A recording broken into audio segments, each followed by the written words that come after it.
Good afternoon, and thank you for joining us today to learn about equitable science instruction in the age of COVID-19. Today we'll be specifically looking at NGSS instruction in blended and distance learning approaches. We'd also like to thank the SD Bechtel Foundation for funding CSBA's work on supporting equity in STEM instruction, including this, our fourth webinar. Recordings of past webinars are accessible on CSBA's webpage, csba.org/STEM, or CSBA's YouTube channel. My name is Mary Briggs, and I am an Education Policy Analyst at the California School Boards Association. Before we get started, I want to make just a quick housekeeping announcement. If at any time you have a question for presenters or a technical issue, please use the Questions tab of your GoToWebinar dashboard. At this time, I would like to introduce our presenters. Our first presenter today is Eric Hauk, a K-12 science instructional coach. He will be serving as a moderator for today's webinar and provide updates on the state of NGSS aligned instruction in California during the age of COVID-19.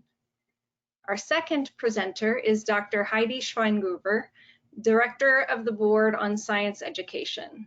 She will discuss the possibilities and pitfalls of learning science at a distance, again focused on NGSS implementation. Dr. Lena Bakshi, our third presenter, is the founder of STEM for Real and member of the board for the California Science Teachers Association. She will discuss what STEM equity entails, including leading for justice. And finally, our fourth presenter is Scott Shepard, K-12 Access Project Coordinator for Parks Online Resources for Teachers and Students, also known as PORTS. He will present on how the PORTS program connects science to natural, cultural, and historic resources through virtual field trips of California state parks. And at this time, I'll go ahead and hand it over to Eric. Thank you, Ms. Briggs, for a great introduction. Welcome, everybody. My name is Eric Hauk, and I am a K-12 science instructional coach and have been for the last 3 years.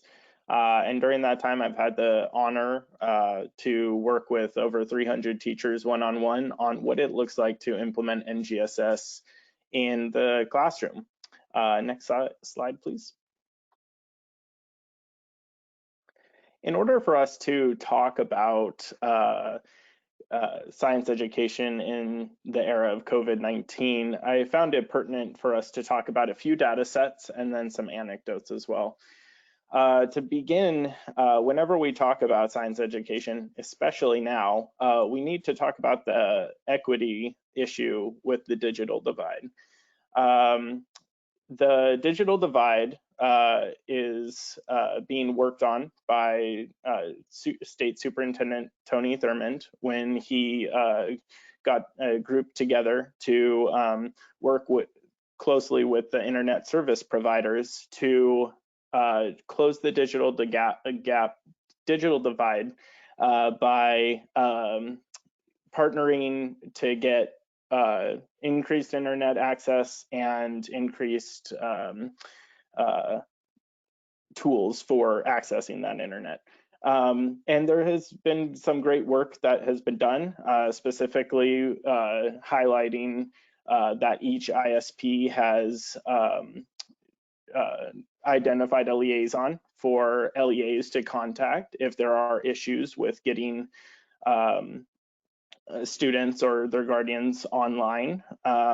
However, there still is a lot of work to be done, which has been highlighted by some big data sets that they pitched in their last webinar, which is that about 700,000 devices are still needed and 30,000 hotspots are still needed.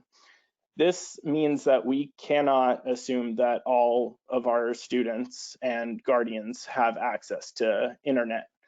And to overcome this, we have seen some innovative approaches that can help. Some of you might know about the LA Unified School District. They partnered with their local television networks to provide content via the television programming. And then also we have some other anecdotes about school districts that have set up their own broadband with their own towers. And that is wonderful. It's not something that every LEA can do, because some of those projects have been in the works for many years. And so that means that we need to take into consideration alternatives to online learning as well. So that leads me to our next point, which is a lot of experts in our field are talking about how we can leverage at-home learning to really implement the NGSS in a more equitable fashion, because the home is now an asset that we can leverage. And Learning in Places is a group out of Washington that has been doing this for quite some time and has some great resources that can be used both by the teachers and by the guardians at home for creating or identifying specific stories or phenomena that can help guide the science education.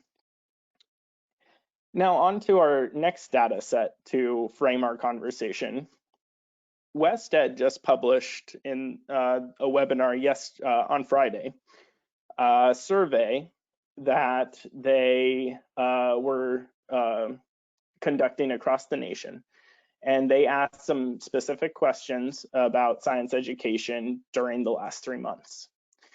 About 88% of teachers responded that said that science education was diminished, and that's not surprising. However, that just highlights the need for us to have this conversation about how do we get back, because we were doing such great work prior to this that Dr. Schweingruber is going to highlight to make our education system, specifically within science, more equitable.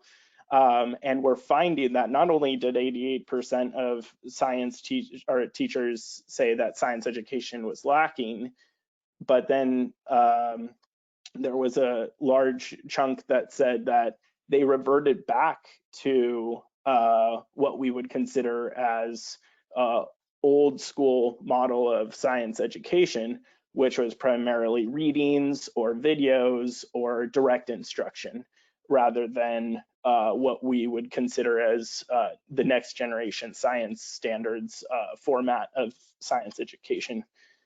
And to punctuate all of this, the main way that we can create and sustain equitable science education right now is to leverage our community's connection with the parents and guardians and the home of these students.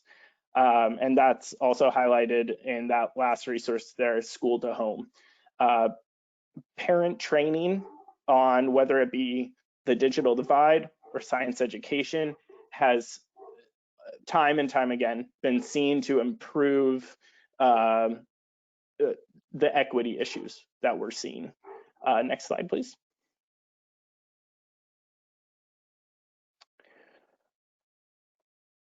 So to introduce our next three speakers, I want to have the general idea of we can't let science education fall to the wayside. The last decade has seen some amazing ideas come out in science education, and I've seen it firsthand, kindergarten all the way through 12th grade, special education, TK. I've taught these lessons, and the way that we're teaching science now is incredibly important. So to introduce our next speaker, Dr. Schweingruber, thank you so much for being on the call with us today. Thanks, Eric. It's fabulous to be with you guys today virtually. And I'm really pleased to be able to share some of what we've learned on the Board on Science Education at the National Academies of Sciences, Engineering, and Medicine about effective science instruction that's really driven by what we know about science learning. So as Eric said, I'm Heidi Schweingruber. I direct the Board on Science Education at the National Academies. The National Academies is an independent nonprofit organization. We're non-governmental, but we are designed to provide guidance to the nation on issues in science and technology, including science education. We were actually chartered by Abraham Lincoln over 150 years ago to be a separate entity, not in the government, so that we could be more impartial and nonpartisan. So our portfolio on the Board on Science Education has what I call cradle to gray science education, which is any age, no matter where it might happen, in or out of school. But the work that we're probably known for best and that you may know best is the framework for K-12 science education, which I actually co-directed the work that led to that report. And then a whole series of work that we've done since then to help give guidance on how to implement the framework and the standards based on it, the next generation science standards. So I wanted to take us back and thinking about how are we managing this moment where we know that our learning might have to be at a distance or might be a blend of distance and in person, depending on how things go with stages of the pandemic. How are we going to do that in a way that honors what we now know about effective approaches to science learning? So next slide. So our thinking needs to come from our basic understanding of how we learn. That's really what has informed the next generation science work. And so I wanted to go back to kind of first principles to help us keep in mind what our lens needs to be for thinking about good distance or blended learning. So I want to start with a couple of what are some common ideas, sometimes implicit, about how learning happens, and say a little bit about how research has upended those assumptions. So the first one is, you can see it on the upper left, the just filling up the mind, pouring knowledge into the mind of a learner, and that's how they get an understanding, is you just kind of open up the brain and put it in there. And we actually know that's not at all how learning works, that people are constantly actively working on new knowledge and building understanding themselves, starting from the ideas they come with, the experiences they've had in the context of students. All the experiences they have in their homes and communities are part of what informs how they understand what they're learning in school. And we have to think about that they're actively constructing knowledge.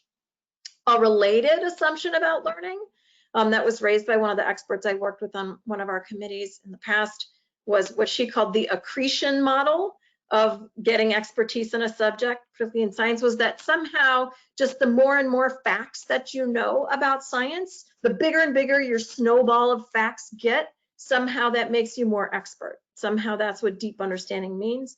And we actually know that's not true. Expertise isn't just knowing facts. It's really, in a way, having a good map of those facts and ideas, understanding which ideas are more important and give you sort of more bang for your buck in understanding something, and how those ideas and facts fit together. And that's really more like what expertise is. So if we kind of upend these assumptions about learning, that's what's led to the current approaches to science that we've been doing in the next generation science standards, where we know that worksheets, textbooks, and lectures alone aren't the most effective way to get science learning to happen. Implicitly, those approaches to instruction are modeled on these kind of outdated assumptions about how learning happens. And so they're not the most effective way to engage kids. Instead, next slide, we now understand that kids are going to learn science by doing science, right? That they need to engage in science to really understand it and use the ways of thinking that we use in science. We kind of know this intuitively for some domains. So if you think about music, for example, we know that you don't learn about music, you don't learn music by reading about a symphony or having someone lecture to you about what a popular song sounds like, right? You listen to it. Even better, you learn to play an instrument, you play in a band or an orchestra, you dance to the music, like you understand it more deeply if you're doing it, if you're really engaging in it. Similarly for sports, that's how we engage kids in sports. we now know that's more like what we need to do in science. And certainly kids can't operate like professional scientists, but there are ways that we can approximate the things that scientists do in the classroom and have them begin to think more in the ways that scientists think. So there's a couple important points about that. One is science is a social activity. So we often have stereotypes about science, or that they're sort of the mad scientist in a lab, a white lab coat, often a white guy who's a little antisocial, but has these amazing insights because he's so brilliant. It turns out that's a really bad vision, and it's an inaccurate vision of what science actually is. It's a very social endeavor. People do it in groups. It's actually more effective science if lots of different kinds of people are doing it. And so we need to smash our stereotypes about science and who can do it at the same time as we're building these sort of new models for doing science in the classroom. Particularly important for engaging kids are thinking about what's relevant to them and what they're interested in. And that as a pathway into really engaging them in important science ideas and important investigations. So next slide. So it's easy to say, just have them do science. But what does that really look like? And that's really the essence of the framework for K-12 science education. It was to put out a vision more concretely of what does it mean to have kids do science. And one of the challenges for distance learning and blended learning is how to continue this vision in these sort of different modes. But the essence of the vision, you've often probably heard about the 3 dimensions. And 3-dimensional science learning is what we think about in the next generation science standards and the performance expectations there. Well, the 3 dimensions are the 3 different aspects of science and science learning and instruction that need to come together in any moment that a student is learning science. And these are the practices, the disciplinary core ideas, and the cross-cutting concepts. The practices are the things that you do when you do science. Asking questions, collecting data, developing explanations, developing models, engaging in argument about your evidence, obtaining and presenting information. Those are the practices of science. And whenever a student is engaged in learning science, they should be doing one of those practices. The disciplinary core ideas are the big explanatory ideas in science. This is closer to what we stereotypically think of as content in science, but they're a little heftier. So they're not little facts to memorize. They're really explanations of how the world works. And at the biggest level, they're things like the atomic molecular theory of matter or the theory of evolution, things like that. So these rich, complex ideas that explain the world. Finally, cross-cutting concepts is the 3rd dimension. These are broad concepts in science that kind of knit together all the disciplines. So whether I'm talking about life sciences, physical sciences, the cross-cutting concepts are relevant. And they help us pose questions, right? There are things like cause and effects. What caused this thing to happen? Patterns, what patterns do I see in the biological world around me? Or energy flow in systems. So those are sort of cross-cutting concepts. And the notion is that the 3 dimensions come together in learning and instruction. We need to do them together. You don't just practice the practices without actually thinking about a particular domain in science, a particular set of ideas in science. So I've added 2 dimensions to this. Some people, particularly when we want to center equity and think about how we genuinely engage all kids in science, you need to think about additional dimensions to be 5-dimensional science in a way, and that's interest and identity. How do you connect to students' interest? How do you honor the identities they bring from their communities and bring them into thinking of science and being able to learn science as part of their identity? And so this can really drive how we get more deeply into equitable science. And in a distance learning situation, we have to really think about all 5 of these dimensions for really doing an effective job. Next slide. So that's easy to describe. Here's how it might look in a classroom. It really shifts what the dynamics look like of learning and teaching. The student becomes really central. They have a lot of agency in their own learning. You're trying to help them drive the questions. They're really working on reflecting and updating their understanding. They participate in the discussion, create artifacts and models. I've often heard it described as the teacher moves from being the sage on the stage to being the guide on the side. But that doesn't mean that the teacher is no longer critically important. In fact, sometimes that means that the teacher's role is even more complex because they have to have a deeper understanding of where the kids are going with it and where they want the kids to develop understanding. A key piece of successful instruction here that you may have heard a lot about is really finding good anchoring phenomena, the sort of examples of natural phenomena or even phenomena in the built world that can really grab kids' interests, that feel relevant to them, but that lead into sort of deep scientific ideas and that they can really do interesting investigations around. And finding those phenomena, as Eric mentioned, like in kids' communities or in their homes can be really key, and thinking about which of those are really the most useful to leverage. So achieving this, or an approximation of this with distance learning or blended learning, is really what we're looking for, is to keep these ideas about good instruction based on what we know about how kids learn as a filter when we're thinking about how we do good distance and blended learning. And I've actually seen lots of examples among teachers that I'm lucky enough to be connected with, who are finding ways like to use online platforms to engage kids even asynchronously and exchanging ideas with each other, finding ways to bring in through video or distance connections really great phenomena to then build investigations around. So there's lots of strategies for doing this, and my colleagues on the webinar are going to sort of unpack that a little more. And so I'm going to hand it off to Lena Bakshi, who's going to talk about really foreground the equity in the conversation. Thank you. Thank you, Dr. Heidi. So yes, I will be talking about STEM equity and what it looks like in terms of providing a for real approach. So next slide, please. So a bit about me. I know Ms. Briggs did an awesome job introducing us. I just want to add that I have been a science and math educator at the classroom level, at the site level, and serving as a county administrator as well in terms of implementing the next generation science standards and really being that conduit in between Dr. Heidi's work and actually implementing it in our schools, districts, and our classrooms. So we've decided to take this show on the road, and we founded STEM for Real, where we look at how we can combine the principles of the next generation science standards and standards-based STEM content aligned with principles of equity and social justice. So instead of learning about these two big domains separately, we want to combine them and really, again, give it that for real approach. Next slide. So our mission is to truly lead for justice in a way that provides quality professional learning, both at the classroom level and at the site and district level. So we really work with how to, one, recognize, two, dismantle our systems of oppression and inequitable systems that exist. And we want to rebuild these systems so that we're truly fostering this quality and rigorous STEM learning environment for every student.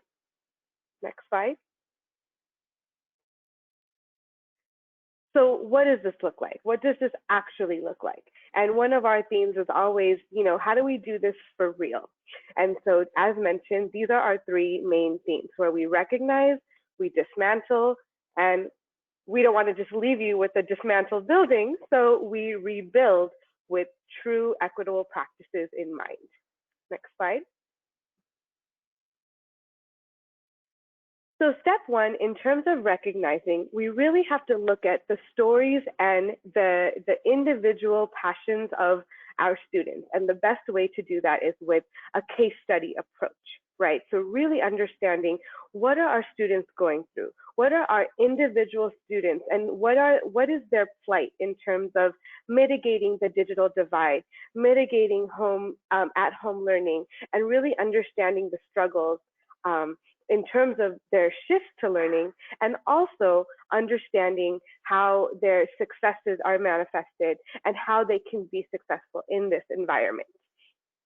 So one of the things that we're seeing that is happening in this age of the pandemic is that issues like the digital divide or lack of science instruction, they aren't new problems because of the pandemic. What the pandemic did was it amplified these problems. So now we really see the digital divide. Now we really see that science education isn't taught at all. If it wasn't taught before, now it's really not taught. So we really have to look at recognizing these issues and how we can move forward. Another key ingredient here is really looking at our own identities and what we bring to the table and our own implicit biases. So that once we look at the internal biases that we carry on as leaders and as educators, only then can we look at how we can dismantle that. So next slide. So as you're looking at dismantling these systems, what this looks like is looking at our curriculum and instruction practices. So again, curriculum, who are the people that make our curriculum? Are all representatives, or are all minorities represented?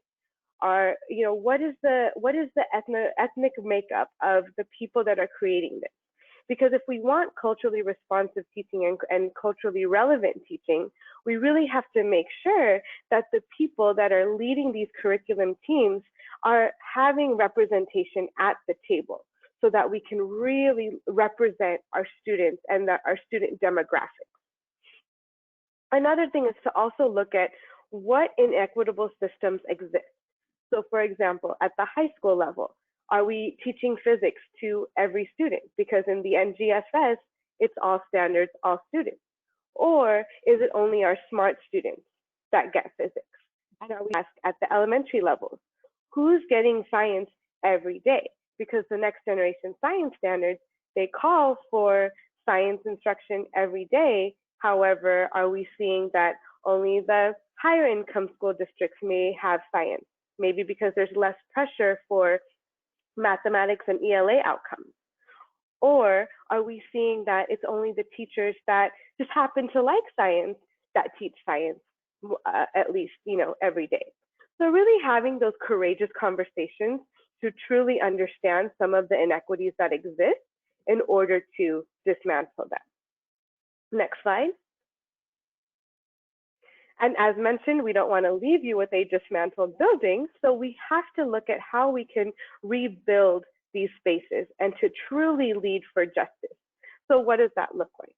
Well, we're looking at family engagement, for example. Because we have more at-home learning, we can't have family engagement be this nice to have thing. It has to be something that is a core component of our instructional learning plans. And that's because our students are at home now, our parents and our families, we have to have them as educational allies. We have to use them as our allies to really ensure that learning is happening at home and to leverage that power of family engagement. So I say that we need to connect and we need to reconnect, because we have a lot of our families, they have these stigmas, and you hear it in the schools and in the districts. You can say, oh, these parents, they just don't care, and that sort of stereotype can play and replay, and that's where we're really carrying out these false facts. They're not facts, they're false, and so we have to dismantle that and again rebuild a place where our families feel included. Next slide, please. So just as Dr. Heidi mentioned about having interest and identity really unfold into that three-dimensional framework, what does that look like? And that really comes from the relationships that our teachers build with our students in terms of ensuring that they're understanding the identities of our students and really planning for that culturally responsive teaching. And that really takes additional professional learning to ensure that our teachers know what culturally responsive teaching is, our administrators and our leaders can understand that, and when we are partnering with our parents and our families, so much of that partnership will really shed light on the identities of our students.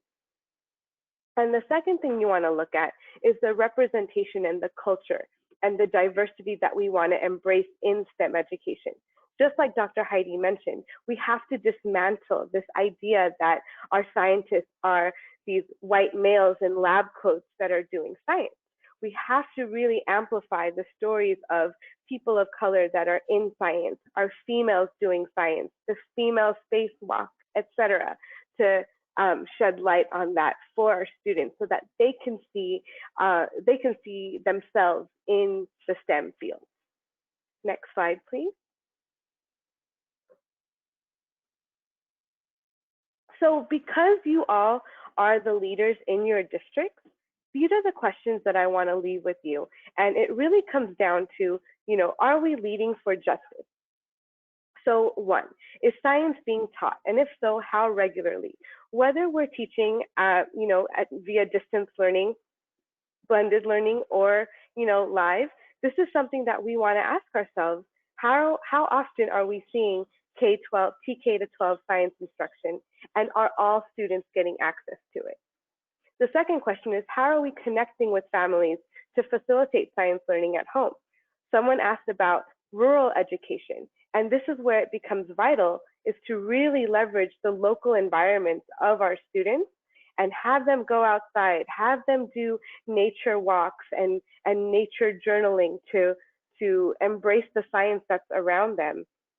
And again, having that connection to the families so that they can facilitate that kind of learning as well, especially when we are struggling with the digital divide and access to technology. Next, with professional learning, really understanding that we're in an age where education has woken up in light of these heinous events that have happened in society when it comes to anti-racism. So how do we keep that going? How do we really embrace anti-racist teaching and ensure that our students of color, our minority students, and really everyone getting that access and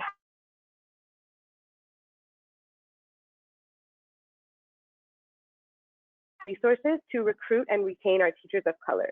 We especially want to make sure that we're bringing in this diversity and we're giving as many opportunities that our students can have to see themselves and to have these critical role models.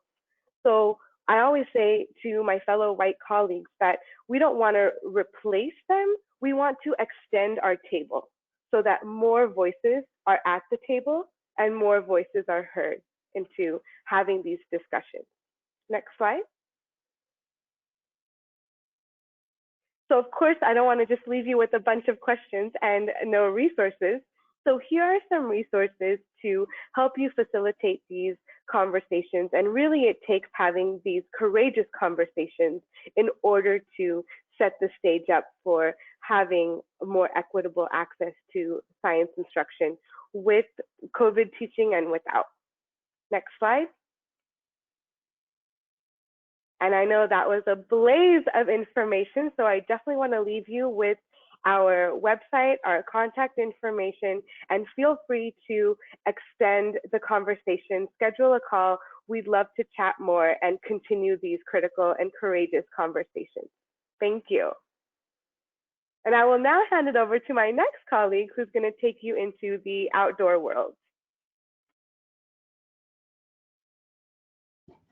Hi, thank you very much. My name is Shepard, and my title is K-12 Access Project Coordinator for California State Parks. But a little bit about me and my background before I get started. I really began my career looking at equity issues in the outdoors. I started working with an outdoor education nonprofit in Southern California, which worked with underserved students the county and in the outdoors. And I came across countless students who had spent their entire lives in San Diego without ever spending a day at the beach, or without ever learning to ride a bike, or without ever learning to swim. And I think as Californians, we really identify in a way with our relationship with the outdoors, whether it's spending time in your local park, spending time in your backyard, or spending time on your beach or lakefront, which is where I'm at today. That's a big part of our identity and who we are as a community. And we recognize in California State Parks that our visitorship doesn't represent the greater diversity of our state. And my title really came out of recommendations through the Parks Forward Commission, which in the early 2010s discovered that there are systemic inequities in our visitorship. So if you can go to the next slide, please. So PORTS is the portable outdoor or online resources for teachers and students through California State Parks. And it was really created as a result of access issues. And what is access? When you hear the word access, I want you to think of the word equity. Because as I mentioned before, we recognize that there are certain populations that have easy access to our parks, and there are certain populations that just don't. So we started providing K-12 opportunities to connect with the diverse cultural, historic, and natural resources of our state throughout our 280 California state parks. So if you could go to the next slide, please.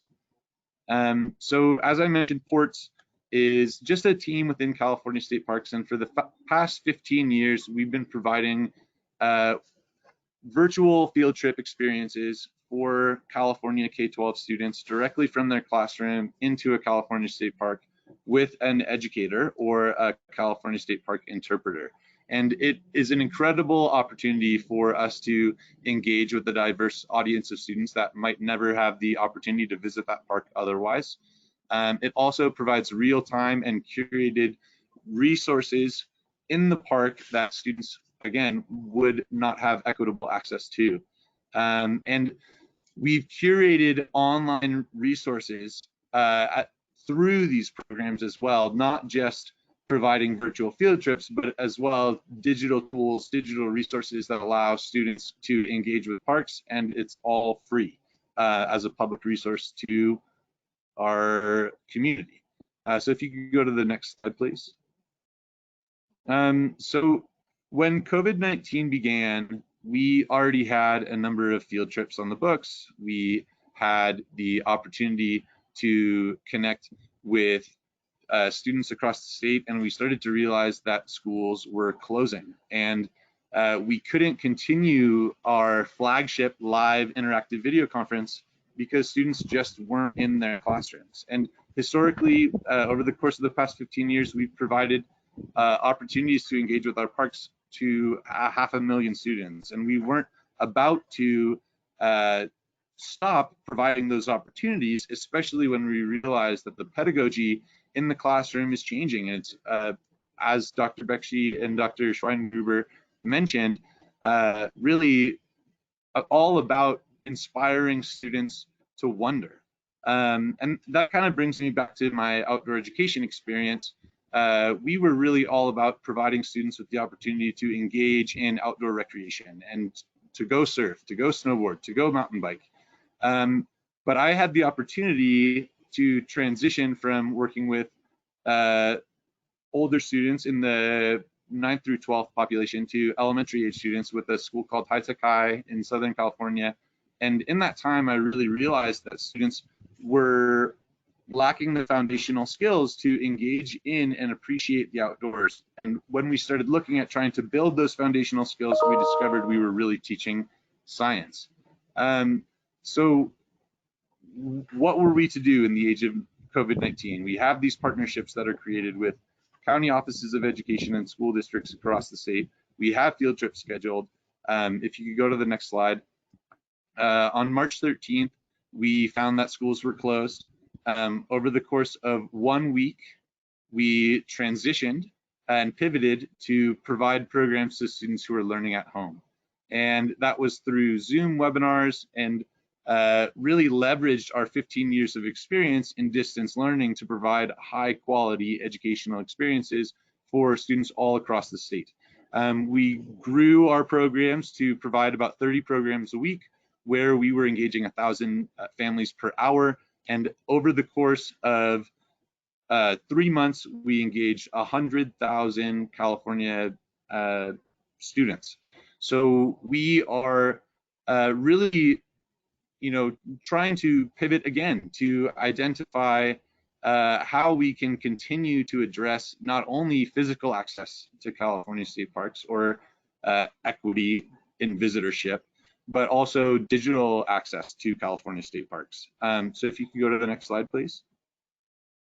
And one way that we've done that is by creating a new website, which is www.port-ca.us. And on that page, we also have a teachers page, which includes access to our home learning programs, which are for students who are learning at home, our on-demand programs, which are for teachers that are looking to engage students in their physical or digital classrooms. Other teacher resources, including 3D tours of our California state parks, short video clips, a variety of photos and videos which can act as NGSS phenomenon, and archived previous broadcasts. And if we know anything in California state parks, we know that our parks act as interdisciplinary learning spaces for all Californians of all ages. And it's an opportunity to inspire Californians to appreciate, understand, and protect the places where we play, or our California state parks. So I really, really appreciate the opportunity to share our resources with all of you. I'd love to connect with you further following this broadcast. I'd happily share my contact information in the chat. But I want to open it up to questions. I want to hand it back over to Eric, who started the broadcast. Eric, if you could go ahead and turn your camera on. Awesome. Hey, well, thank you, panelists, for some amazing information that you gave, and for our members that are on this call. You can kind of think of what you just experienced as a little bit of a phenomenon. And now we're entering into the section that I know all of our panelists, including myself, love the most, is this interaction with all of you. We specifically tried to shorten our presentation so that we could spend as much time with you all as possible, answering questions, or even just workshopping ideas potentially. Before we totally open it up to questions, I did have a point that Dr. Heidi and Dr. Lena definitely pointed to, but I would like to add some data on. So some research done by the NSF in 2017 highlighted that there's only about 19% of underrepresented minorities in our STEM fields working. However, they represent 35% of our science for too long has shut out underrepresented minorities. And the fear is that if we don't continue to push science and science education, that gap is only going to increase, and we're going to be in a worse state coming out of this than we were going into this. And so all the panelists here I thank you from the bottom of my heart, you all. You're all on the front lines of what it truly means to create an equitable system, especially with regards to science education. So I just wanted to end with that data set, and now we're opening it up to questions. And I know we did have one question that already came in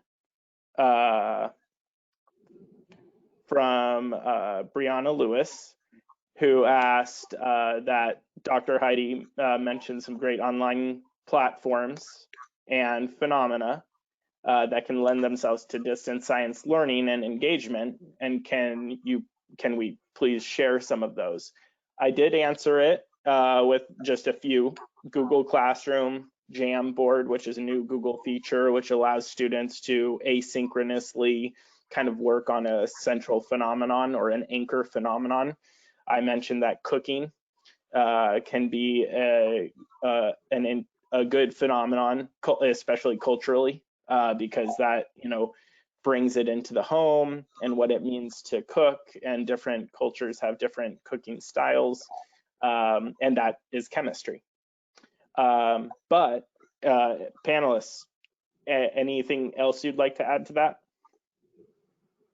I'd love to add that California State Parks put together over 130 Flipgrid topics, which are really, really easy ways to view various phenomena in our parks, which then can be used, as I mentioned, to inspire students to wonder and really get started on their scientific journey of understanding what's going on in the world around them.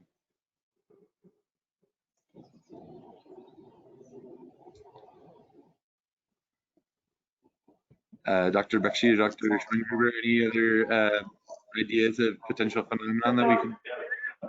I answered Brianna's question in the chat. But yeah, I think anything that can, one, get students outside, and also anything that, just some videos that can be a really good hook that can generate some questions. So a lot of that can be found in websites like Wonder of Science. There's also the PhET simulations. I added some Explore Learning gizmos, and the Exploratorium has a list of snacks that you can dive into. I would just call out the learning in places that Eric identified in the opening slides as another, where you're really thinking about learning outside in the place where you live. And I've seen things as simple as Google Docs and Padlet as places where you can get kids to collaborate, and just creative uses of allowing kids to do that asynchronously, not assuming everything has to be synchronous with the teacher being there too. Yeah, and I do appreciate the asynchronous nature of distance learning, because just personally, and what I've been hearing from teachers, is it can be very daunting to try to do synchronous learning. And in fact, we're finding that the attendance rate on those, depending on your situation, is relatively low. So that adding in that asynchronous learning aspect is definitely valuable. So we do have a couple of questions that were posed prior to the webinar. And so one of our first ones, and Mr. Shepard, if you wouldn't mind taking this one: how can NGSS be related to climate change and current events? I think that's a really, really great question. I think NGSS standards do a really great job of, as I mentioned before, the idea of curiosity and the idea of wonder. And that's really where we want students to begin their process of understanding the world around them, and also that includes society and potentially current events. But I would say that research has shown that kids who spend time in the outdoors as children are more likely to protect the outdoors as adults. So really, just by spending time, instructional time, in an outdoor space, whether that be your backyard or your playground or your local California State Park, that can really raise students' awareness of the environment around them and build a foundation for them to have a greater understanding of issues like climate change. I would also say that our California State Parks in particular are experiencing climate change right now, and you can come and see the effects of climate change just by going and visiting your local California State Park and speaking with your local interpreter. And that kind of real world engagement for students, I think, is really, really empowering and really, really important, particularly if we want to inspire the next generation to protect and care for our cultural, historic, and natural resources across the state. So I would say NGSS is a perfect way to bring in current events to the classroom, to bring in issues like climate change to the classroom, issues like social injustice and racial inequities. Yeah, I mean, anything to add on that, Dr. Schwingruber or Dr. Bakshi? So I would just say, actually, discussions of climate change are part of the disciplinary core ideas in the NGSS. Even if in the performance expectations, they're not, some pieces of it are called out. If you look at the framework, it's actually a pretty deep engagement with it. So you can certainly find lots of ways at many different grade levels to connect with the content appropriate to that grade level, starting with even the distinction between weather and climate and things like that. And I definitely would like to add that the EP&Cs, which are unique to California, I believe. Do I have that right, Dr. Schweingruber? I think so, yeah. Yeah, so we have environmental principles and concepts, and those are an additional set of things to consider and standards that are actually in the CAST, the California Science Test. We specifically wrote questions to measure students' interactions with climate change. I would also add that when you're addressing climate justice or climate injustice, you know, you can also address the racial injustice that exists, and that is intertwined. So if you're looking at issues like Flint, Michigan and access to water, or if you're looking at the palm oil industry in the Philippines and how that affects the environment there. You could also look at Richmond, California, and how there is an oil refinery that's right there. And in the August 2012 explosion, how that drastically affected our Black and brown populations in terms of the increase in asthma and the hospitalizations and everything in terms of the air quality as well. So there's definitely an intersection you can look at. Yeah, yeah.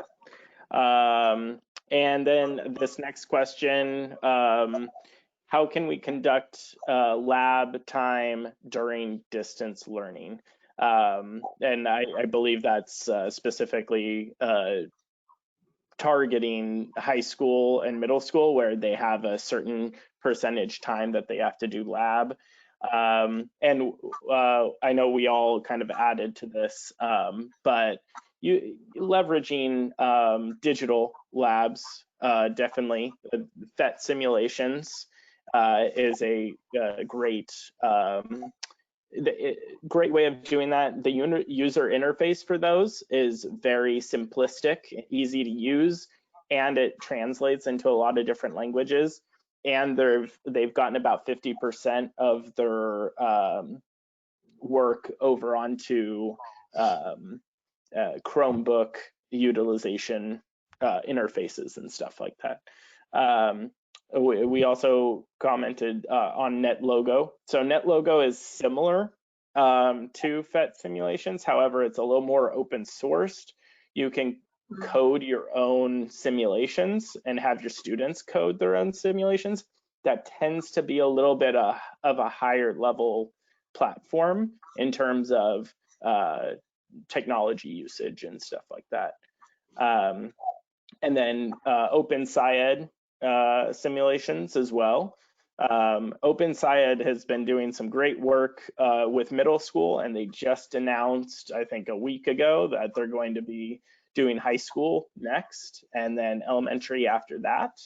And that's very exciting because those are full units of study with some wonderful technology embedded. So doing that, and then I believe this next comment is from another one of our panelists. Would anyone else like to add? I think I would say that, you know, depending on the type of lab that you're trying to engage your students in, there may be really easy at-home accommodations for those types of experiences, whether it be, like Eric was saying, through working in the kitchen, or whether it be through engaging in an outdoor resource. So I think the age of COVID-19 really inspires teachers to think outside the box, and that translates to how we spend lab time in the classroom or instructional time as well. And I do want to encourage also, sometimes when we say lab, we're not necessarily thinking in the way I was talking about investigations under the framework and NGSS vision. And so we don't want to just recapitulate what we might call a cookbook lab, where you're just kind of going through the motions, and the whole idea is to replicate some kind of phenomena instead of flipping it and saying, here's the phenomena, let's build an investigation to help us answer our questions about it. That's kind of the nature of the lab that we want to have, which I think really lends itself to figuring out how to do that outside or through some of the virtual kinds of connections to parks that Scott was talking about, or some of these PhET simulations. So even upending what we might be thinking a lab has to mean. Yes, and just to piggyback, just thinking about how it's not just, planning and carrying out investigations is one practice, right? You want to really look at asking questions, modeling, developing and using these models, and analyzing and interpreting data. So these practices exist so that we really can create robust lab experiences for our students, whether it's at a distance or not. So that's the only thing I would add. Thank you. And then this next one, I believe either Dr. Bakshi or Mr. Shepard, how do you address hands-on science for rural areas with minimum connectivity and one device, which most of the time would be a smartphone per family? Again, I just looking at the two main things, especially in rural populations, is that you have this robust and lovely local environment that's right there. So the first thing I would say is to go outside and design instructional sequences that allow students to go outside.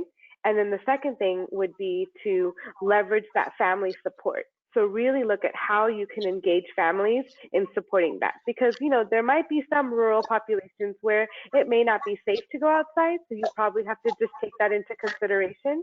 And that's why getting to know your students, getting to know their backgrounds, and really bringing in that family engagement can mitigate that whole digital divide and push that out. And I bet Mr. Shepard has much more to say too on that outdoor ed piece.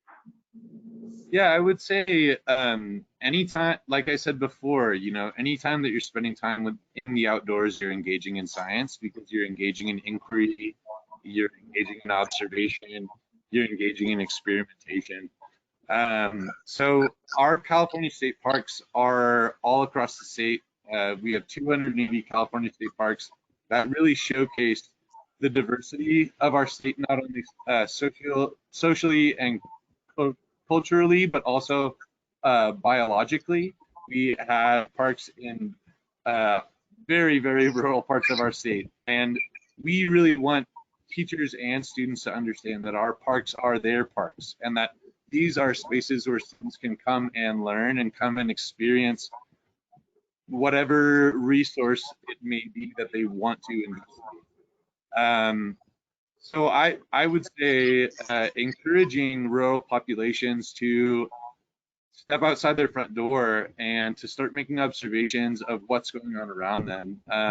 One book that I have used regularly in outdoor education is called Coyote's Guide to Connecting with Nature, which incorporates 5 essential core routines, which are really, really incredible for inspiring students to open their senses to the environment that they're living in. And it allows them to collect data over the course of seasons, over the course of days, over the course of weeks, years, in that environment, to really see how our world is living and breathing together, and how all these pieces connect. So my biggest piece of advice would be go outside.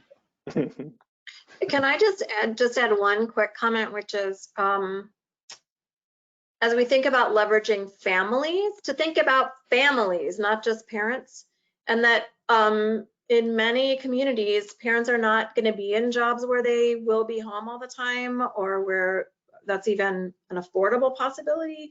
And so there might be older siblings, there might be grandparents, there might be cousins, we don't know. And so to think about not necessarily assuming it's going to be the parental adult, right? But that really designing with families in mind, I think, is something to consider in rural areas and in urban and suburban settings.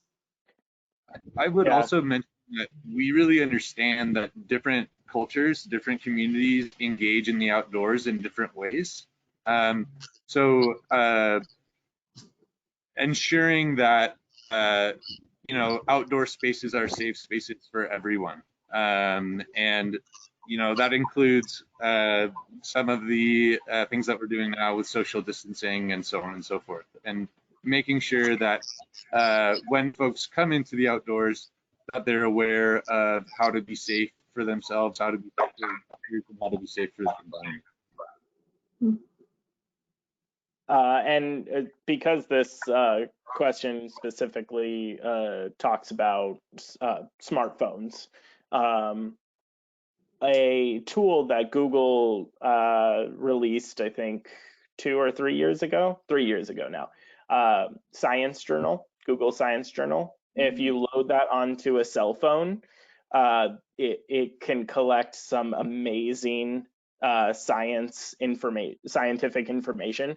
In a lot of contexts, I would equate it to thousands of dollars worth of science equipment that is now loaded onto a smartphone.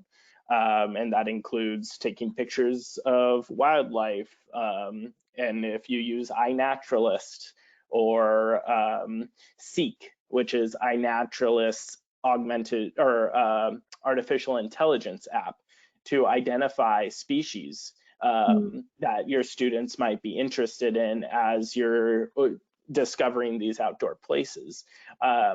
So smartphones, especially when we're talking about science, I'd say are resources rather than deficiencies most of the time when I'm working with my students in the classroom. And I got to say, one thing we haven't talked about that there's some accessibility on smartphones are citizen science projects. There's more and more that have a digital component, which could be a really interesting resource to explore. SciStarter is one place you can find some of those, and there's several online databases to get connected. Two other things I would mention is that California State Parks has partnered with an organization called Agents of Discovery. And there's a number of different parks across the state where students are able to bring a smartphone and engage in an AR environment in their California State Park. So by walking down the nature trail, they're discovering scientific opportunities. Maybe they're discovering new interpretive information, whether it be short videos or slideshows or games. There are a number of other apps which allow you to explore your California state parks through your smartphone. One is called Time Looper. I'd highly recommend everyone go download the North Coast Redwood app right away. It's an incredible opportunity to scale a North Coast Redwood through a series of 360 videos accompanied by experts that really know what they're talking about when they're exploring these canopies and the unique environments that you find there. So really, smartphones, like Eric said, are these incredible resources that people are finding ways to be creative with. And not to mention, our home learning programs are family friendly. So we really encourage families to sit down and watch these programs together. I can say I have a 6-year-old son. I've watched a lot of these programs and I've learned a lot from California state parks that I've never been to. So yeah, finding ways for families, as Dr. actually mentioned before, to engage in science learning together, and potentially that smartphone might be the gateway to family engagement. Thank you, everybody. I would also add, sorry, Eric, I just wanted to add one thing. As I've been engaging in distance learning as well as a teacher, one thing that I actually forgot my phone could do was actually be a phone. So, being able to have your students, have a partner and call each other on the phone and have a think, pair, share or a discussion, it's another way to really incorporate that academic discourse that is missing in the distance learning world. So that was one of my ahas. I love it. And then this next one, if students do not have internet access, what are some ways they can continue science education at home during these times? We have kind of talked about that, right? We've talked about learning in places, we've talked about going outside. So it would be interesting if we could talk about in asynchronous learning, you know, how and if they don't have access to internet, how can instructors, I guess, get feedback from those students? Well, one thing that I would love to explore more of is as schools are distributing meal kits and meals for their students, in that delivery process, I'm wondering if we could also deliver lab kits. So some basic lab supplies that we can create for our students. I know one teacher created little sandwich bags.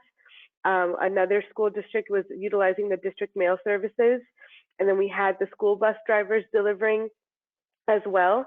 So just some basic materials like Alka-Seltzer, water, or I mean, of course they'll have, you know, if they have water, looking at what else you could, cotton balls and something that you could just kind of give them a kit and they can design something.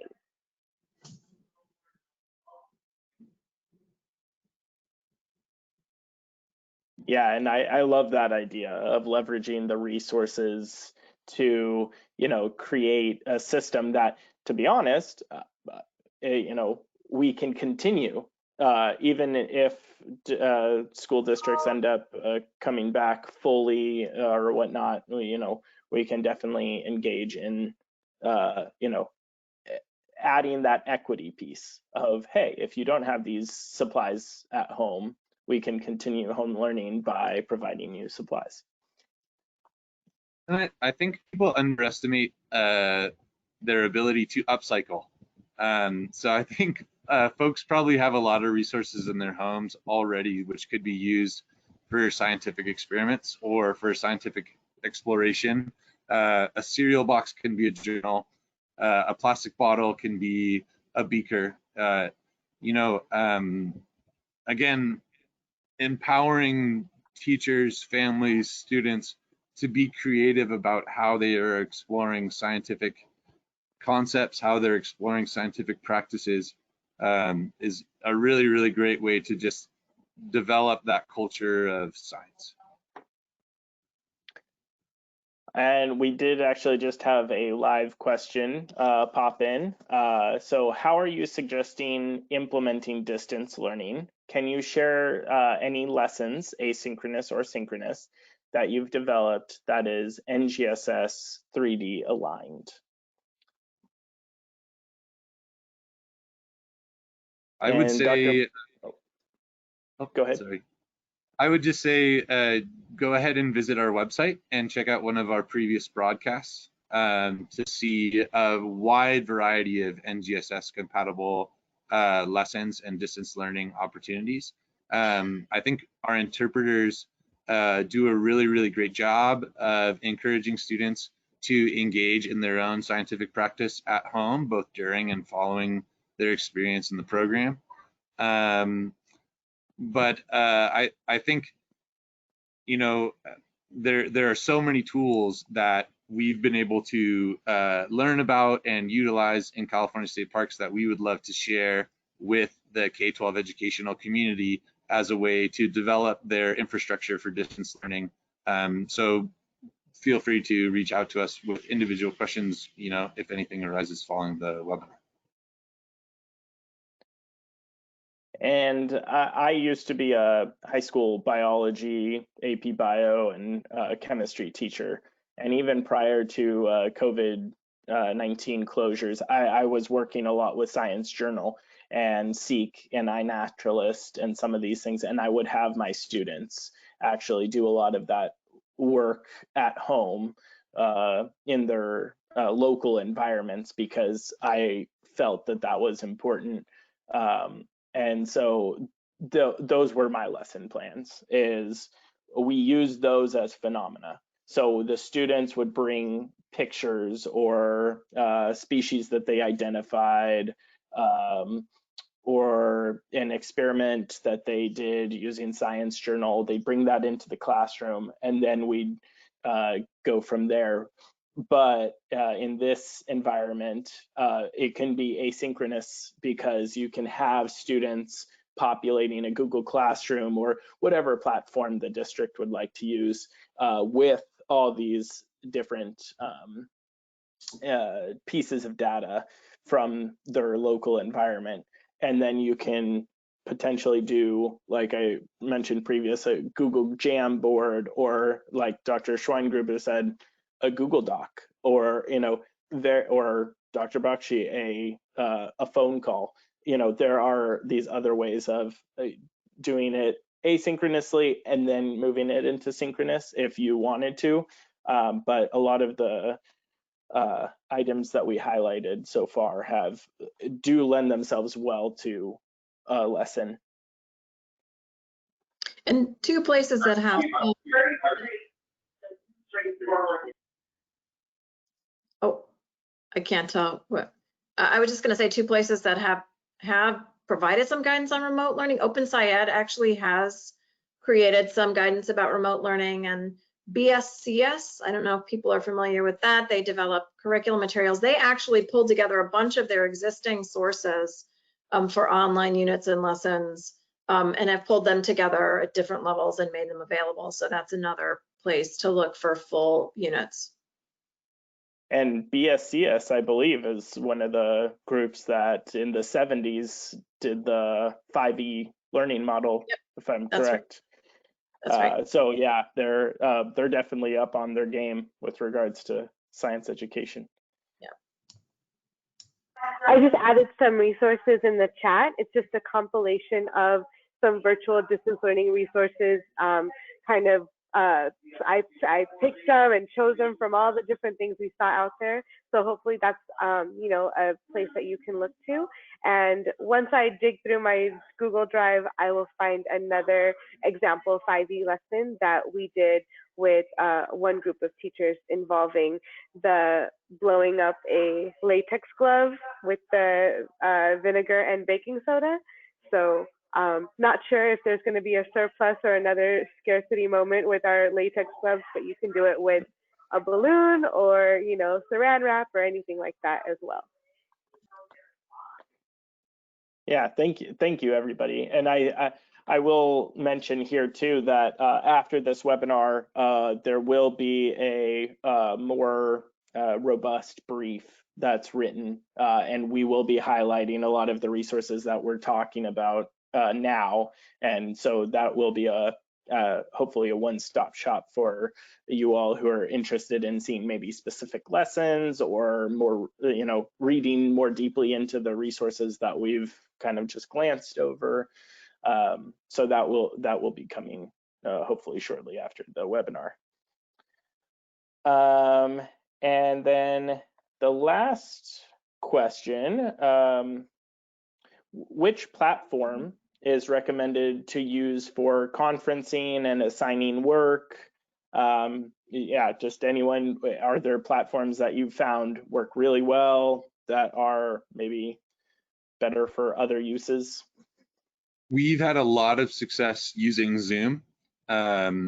Zoom has been really easy for our interpreters to use, and we've been able to develop accounts which allow us to offer programs to up to 1,000 individuals at a time.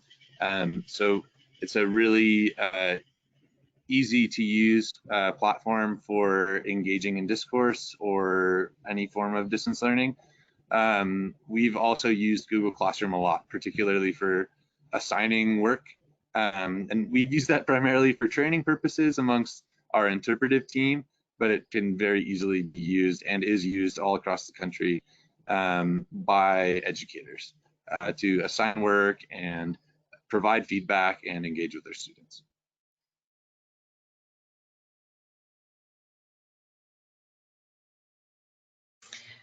All right, so it looks like we don't have any more questions. And with that, I want to thank all of you for joining us today, especially those of you that contributed questions either in advance or during our broadcast. Just as a reminder, look for the video to go online and be accessible for viewing again later. I know we covered a lot of different content today, and so if your hands were having a difficult time keeping up in the notes and with all the acronyms, that will be a great resource for you or to share with your colleagues. I want to again thank the SD Bechtel Foundation for making this webinar possible, and especially thank our presenters today, Eric, Heidi, Lena, Scott, and hope you have a wonderful afternoon. Thank you. You as well. Thank you so much. Thank you. Thank you.